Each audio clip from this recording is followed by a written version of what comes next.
Okay, our sportsNOLA.com trivia question's a good one. 51 players named Super Bowl MVP, 2/3 quarterbacks or running back. Who was the last running back to be named MVP? Brian, you say? I'll say the bus. Jerome Bettis. Yes. Ricky? The bus. The bus. Okay, so you got the bus. You got the bus. You got Terrell Davis. Come on, give it to us. There it is. I nailed it. All right, Terrell Davis. And Denver Broncos, 1998 season. They were obviously a great team, and they deserved it. They won back-to-back Super Bowls. John Elway got his, then he got another one for good measure. And Terrell Davis, of course, had a brilliant short career, which I think is really what might hinder him slightly with this Hall of Fame process, because there's so many guys that played a long period of time and played at a high level. Joe Jacoby, another one of those. It is time now for our sportsNOLAtv hot seat segment, where we put Brian and Lee Walsh on the hot seat.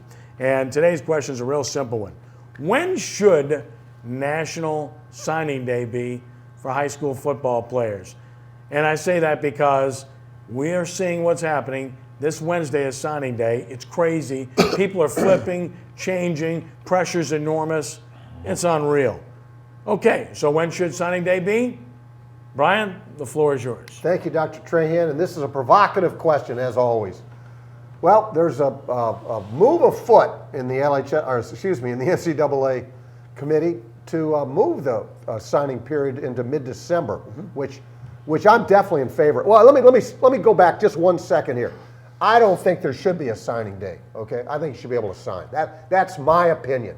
All right. So having said that, there is a movement afoot to rearrange this thing from the first Wednesday in February to mid-December. All right, and I like that better because it at least ties in the high school signing period with the JUCO signing period, and allows kids to at least enroll in January and get scholarship possibilities and stuff like that. Plus, it also allows schools that aren't in recruiting hotbeds, like that aren't in the East or the Southeast, I should say, the South all the time.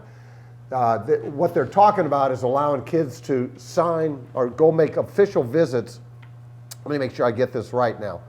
Between April and June of their junior year, so you can go make official visits between the months of April and June of your junior year. And this would allow them to at least make an informed decision.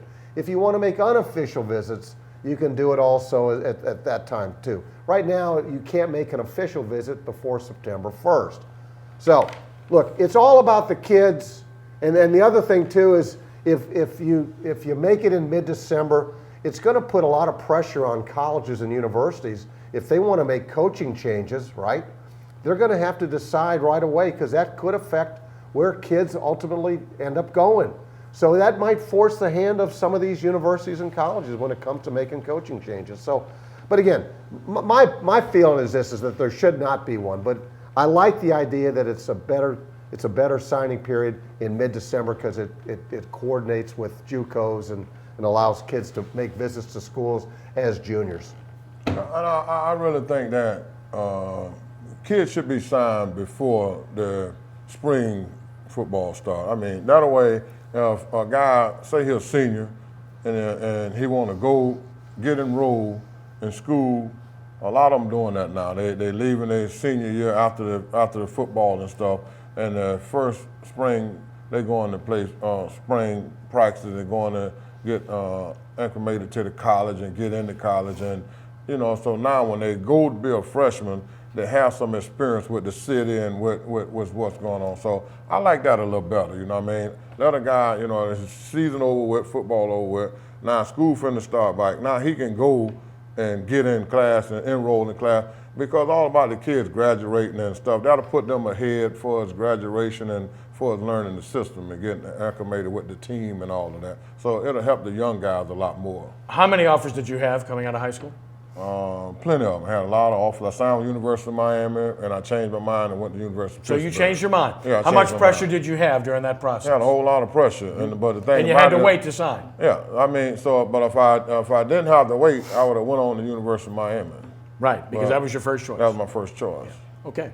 Well, you know, I'm with you. And Kenny, those are great questions you're asking, Ricky. I was thinking the same thing. Is that, you know, how much pressure do you put on kids? And if this, at least you limit the pressure now. Okay, you're going to restrict it a little bit more. There's still going to be pressure, but again, Kenny, I'm all for just letting them sign when they can.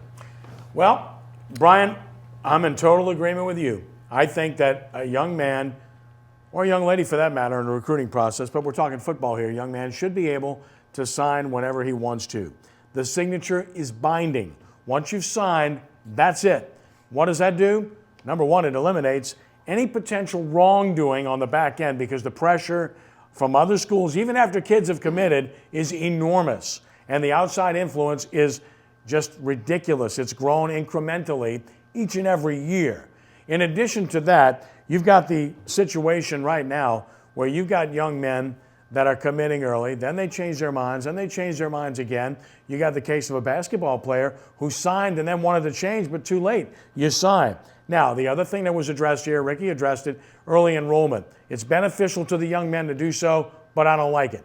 It really detracts from the high school experience. You don't have a chance to finish high school with your peers. In many cases, you don't graduate with your high school peers. This is college sports. This isn't professional sports. You shouldn't have the ability to walk away from your high school experience, which you only have once in your life, that early. And oh, by the way, the young men that do go early, they have a tremendous advantage. They got a full semester to be able to prepare and be way ahead of their peers who have to wait to the end of the year. And oftentimes, that cuts along the lines of public and private school lines, because most of the private schools don't let their kids out early. They have to finish their education at the respective school. But I think allow them to sign at any time. Not only does it eliminate outside influence, but I think it also limits the pressure being put forth from all of these recruiting experts and websites and everything out there that adds to the mix, and more people and secondhand people that get involved in the process trying to steer a kid in a certain direction. Let them sign whenever they want.